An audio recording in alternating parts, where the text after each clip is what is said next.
ایک motivational speakers ہیں، وہ ایک دن بیان میں شارٹ کلپ میں کہہ رہے تھے کہ جو ماں کے قدموں تلے جنت ہے تو یہ ہر ماں کے قدموں میں نہیں ہے. مائی کوشچن از کہ ہر ماں کے پیر تلے جنت ہوتی ہے تو پھر ابو لہب کی بیوی کے پیر بھی تلے جنت ڈالیں نا.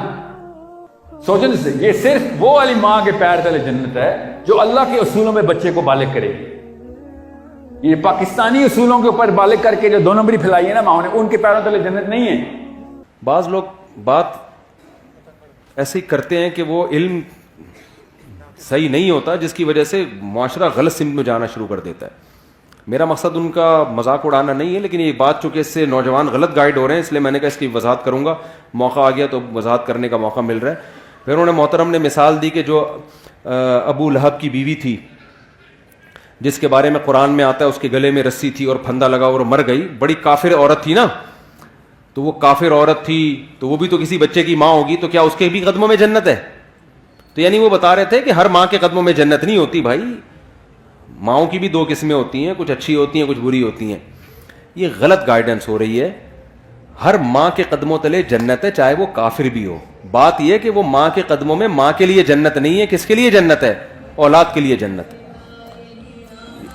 میں اگر وہاں موجود ہوتا نا ورک شاپ میں تو میں کہتا ایکسکیوز می سر، ایک بات آپ سے کرنی ہے کہ ابو لہب کی بیوی اگرچہ جہنم میں جائے گی لیکن اس کے بچوں کے لیے اس کے قدموں میں اللہ نے جنت رکھی ہے. قرآن کہتا ہے وَإِن جَاهَدَاكَ عَلَىٰ أَن تُشْرِكَ بِي، کہ اگر تمہارے ماں باپ اتنے بڑے کافر ہیں کہ تمہیں زبردستی شرک پر مجبور بھی کریں، ان کی بات نہیں ماننی، لیکن صاحبہما فی الدنیا معروفا، پھر بھی ان کے قدموں میں تم نے جنت تلاش کرنی، دنیا میں اچھا سلوک کرنا ہے. یہی تو مطلب ہے قدموں میں جنت کا.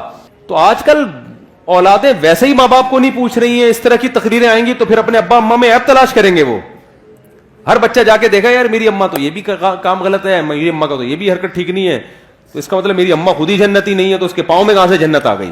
اور بھائی آپ کو ابا اماں کے فالٹ نکالنے کی اجازت نہیں ہے. اللہ نے ابو لہب کی بیوی کو برا کہا، اللہ ہے، اللہ کو حق ہے کہ کسی کو برا کہے، کسی کو جہنم میں بھیجے.